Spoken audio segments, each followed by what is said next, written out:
Okay, we're going to pick up right back from where we left off on the physical overview of the iLIVE console in video number 1. So video number 2 is going to be very specific to the outputs of the console itself and kind of the routing.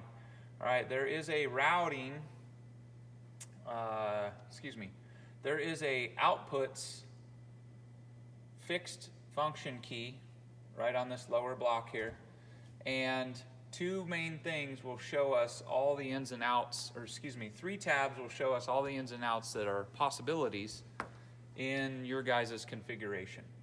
All right, so we've referenced this mix rack IDR64, but we've primarily been talking about the input side.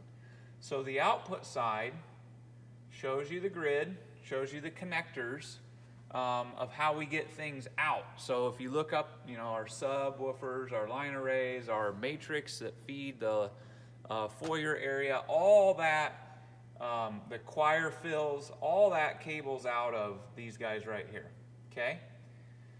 That is the InEar monitors. That's a good one right there. So if we take a look at the InEar monitors, there's 16 possibilities that can go into that world.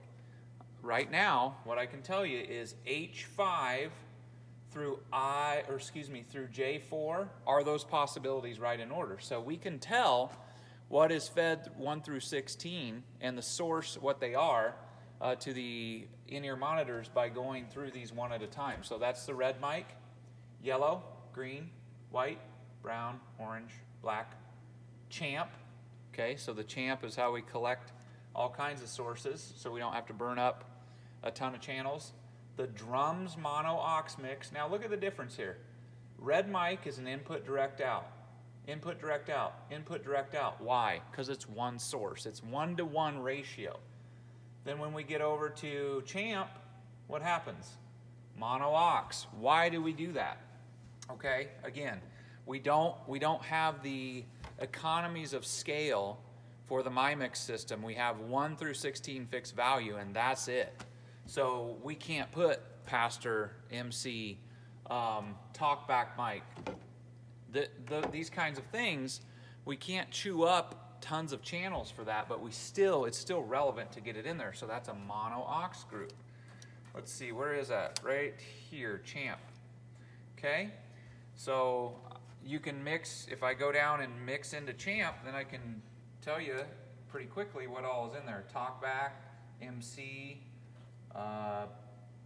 looks like backing tracks that is in there, and that would be accurate. So same thing with the drums. It's a mono aux bass, input direct out. So this is your 16 acoustic guitar, keyboard, and I think electric 1 and 2. Yep, there's the last 2 there.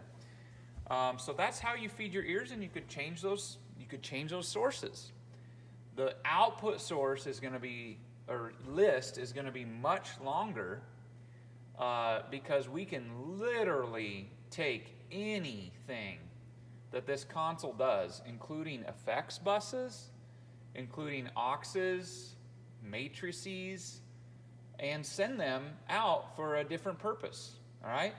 But right now, that's a little bit deep, but what you need to know is that main line array up there comes cables right out of that. So that cable you can trace back there and look at to see that it will go into the power amp stack or the DSP processing. Right? Subs, look at that. Right or left, right subs right there. Monitor 1, monitor 2, kicker, so orchestra pit, choir, so kicker under the bass or the drums, I'm not sure which one that is. And yeah, CD 1 and 2, that goes to, I don't know where it goes, but it goes somewhere. And the 70 volts come out of here. So that's very good information. Next thing, sound surface, not utilized a ton, all right? But it can be, and it can be multiple sources. You don't have to burn it up in once. In fact, your outputs, there's a record mix. It's not cabled back here.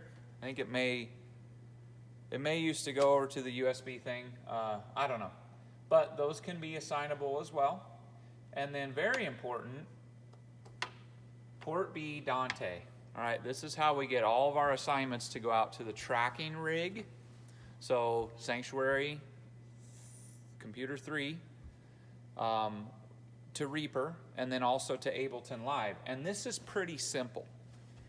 We're not grouping a lot of these. If you watch right here, these are all input direct outs. In fact, I would say, I don't know that we're grouping any.